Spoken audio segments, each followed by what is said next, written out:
오늘 아침 월가가 발칵 뒤집혔습니다. 제프리스의 크리스토퍼 우드. 이 이름 아시는 분들은 아실 겁니다. 글로벌 투자계에 살아있는 전설이죠. 그가 5년 넘게 묵묵히 쌓아온 비트코인 포지션 10%를 전량 매도했습니다. 하루아침에요. 이유는 단 한 줄. 양자 컴퓨터가 암호화를 무력화할 수 있다. 여러분, 이건 단순한 시장 조정이 아닙니다. 디지털 자산의 근본 전제가 흔들리고 있다는 신호예요. 더 무서운 건 이게 시작에 불과하다는 겁니다. 1월 15일부터 터지기 시작한 23조 원 규모의 부동산 PF 만기, 제2금융권은 이미 삐걱거리고 있습니다.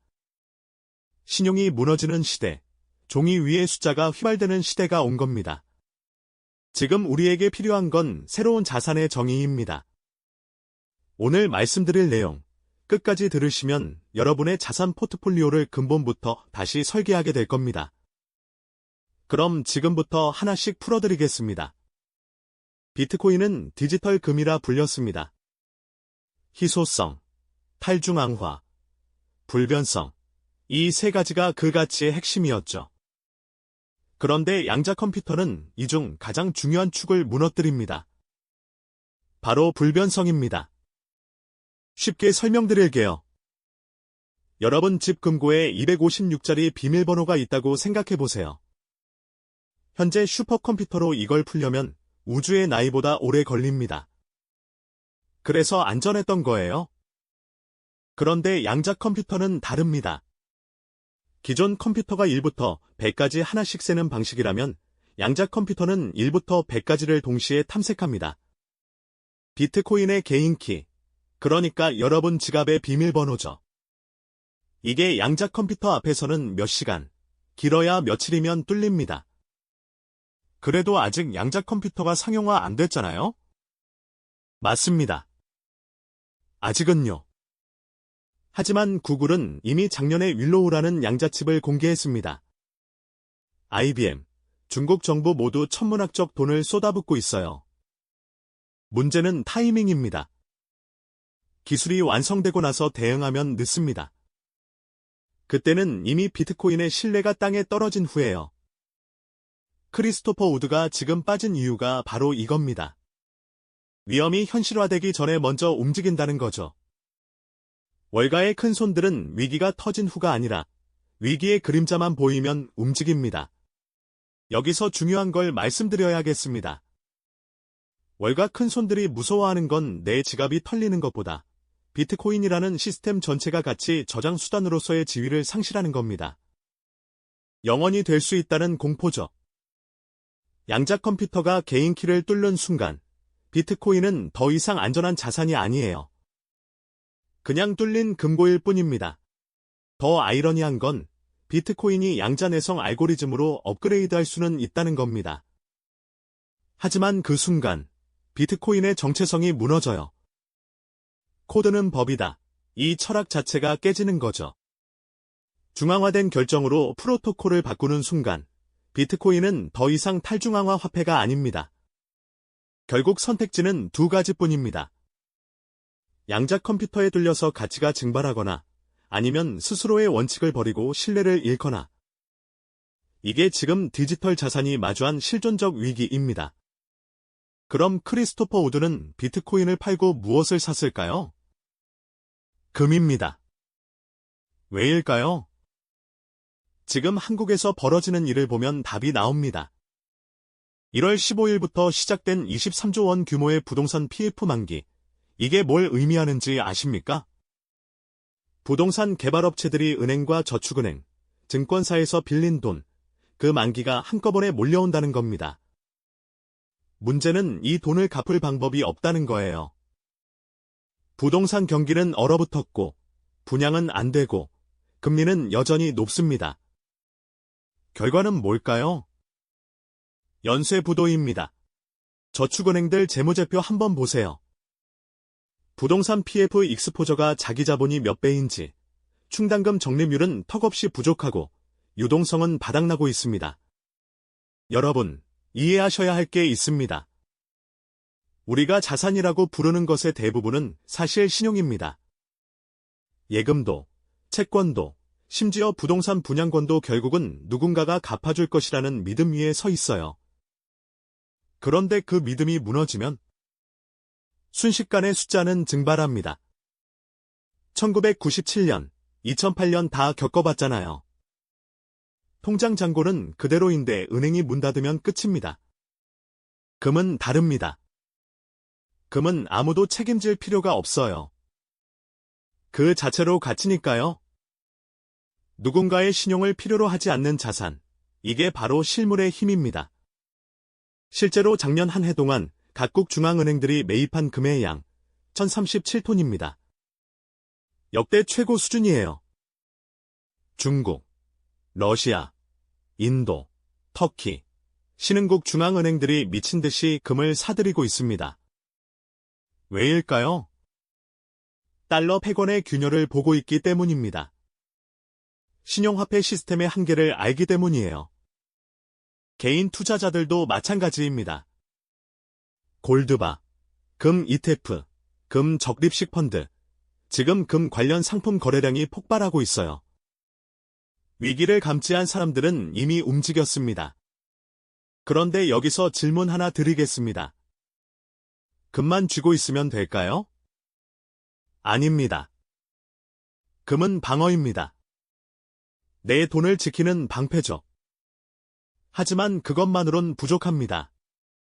21세기의 진짜 부를 만드는 건 여전히 무형자산입니다. 데이터, 지식, 네트워크, 영향력이죠. 특히 지금 같은 시기, PF가 터지고 은행 대출이 막힐 때 당신을 살리는 건 뭘까요? 바로 당신의 데이터 신용점수입니다. 금융권이 돈을 안 빌려줄 때 당신이 만든 콘텐츠, 당신이 쌓은 구독자, 당신이 가진 이메일 리스트, 이게 바로 당신의 몸값이 되는 겁니다. 이게 신용등급보다 더 강력한 무기가 됩니다. 문제는 이 무형자산을 우리가 소유하고 있느냐는 겁니다. 지금 대부분의 사람들은 데이터 노예예요. 구글에 검색하고, 네이버에 글 쓰고, 유튜브에 영상 올리고, 인스타에 사진 올립니다. 그런데 그 모든 활동으로 발생한 데이터의 주인은 누구죠? 플랫폼입니다. 실제로 여러분이 임신 테스트기를 검색하는 순간 그 데이터는 광고주에게 15,000원에 팔립니다. 누가 그 돈을 가져가죠? 구글이 가져갑니다. 여러분은 땅을 읽어주는 소작농이고 플랫폼은 그 수확물을 가져가는 지주예요. 이제 이 구조를 뒤집어야 합니다. 데이터 노예에서 데이터 지주로 말이죠.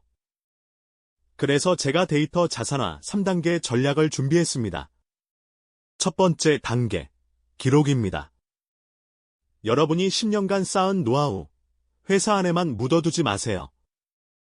블로그든, 유튜브든, 뉴스레터든 일단 기록을 시작하세요. 하지만 한 곳에만 의존하면 안 됩니다. 유튜브가 망하면?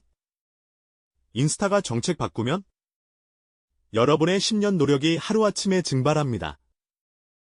여러 채널에 분산해서 기록하세요. 그리고 가장 중요한 건 이메일 리스트입니다. 소셜미디어 팔로워는 여러분 것이 아니에요. 플랫폼이 알고리즘 바꾸면 노출 제로입니다. 하지만 이메일 리스트는 여러분이 직접 소유한 자산이에요. 1000명의 충성 구독자, 이게 100만 팔로워보다 강력합니다. 두 번째 단계, 포장입니다. 기록만 해서는 돈이 안 됩니다. 여러분의 지식을 상품으로 만들어야 해요. 강의로 만들고, 전자책으로 쓰고, 컨설팅 패키지로 포장하세요. 지식은 팔아도 닳지 않습니다. 한번 만들면 계속 팔 수 있어요. 그리고 사람들이 모이는 곳에 권력이 생깁니다. 온라인 커뮤니티, 스터디 그룹, 멤버십, 여러분을 중심으로 사람들이 모이는 순간 여러분은 허브가 됩니다. 세 번째 단계, 판매입니다. 공짜로 주는 순간, 여러분은 상품이 됩니다.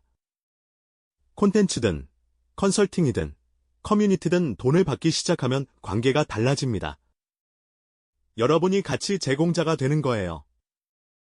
월 5만 원짜리 멤버십을 200명한테 판다고 생각해 보세요. 월 1,000만 원입니다. 이게 바로 데이터 자산이 만들어내는 현금 흐름입니다. 기억하세요. 여러분이 임신검색어 하나로 플랫폼이 1만 5천 원 버는 동안 여러분은 영원 받고 있습니다. 이제 그 구조를 뒤집어야 합니다. 여러분의 데이터로 여러분이 돈을 버는 구조로요. 그리고 마지막으로 하나 더. 모든 콘텐츠를 정기적으로 백업하세요. 플랫폼에 종속되지 않도록 언제든 옮길 수 있는 형태로 보관하는 겁니다. 노션, 구글 드라이브, 외장하드, 3중 백업은 기본입니다. 지금 이 순간 사람들은 두 갈래로 나뉘고 있습니다. 한쪽은 남의 플랫폼에서 열심히 활동하며 자기 시간과 데이터를 무상으로 헌납하는 사람들이고 다른 한쪽은 자기 이름으로 된 자산을 하나씩 쌓아가는 사람들입니다. 5년 후, 10년 후 이 차이는 걷잡을 수 없이 벌어질 겁니다. 오늘 말씀드린 내용 정리하겠습니다. 양자 컴퓨터는 디지털 자산을 영원으로 만들 수 있는 실존적 위협입니다. 부동산 PF 위기는 신용경제의 균열을 보여주고 있어요.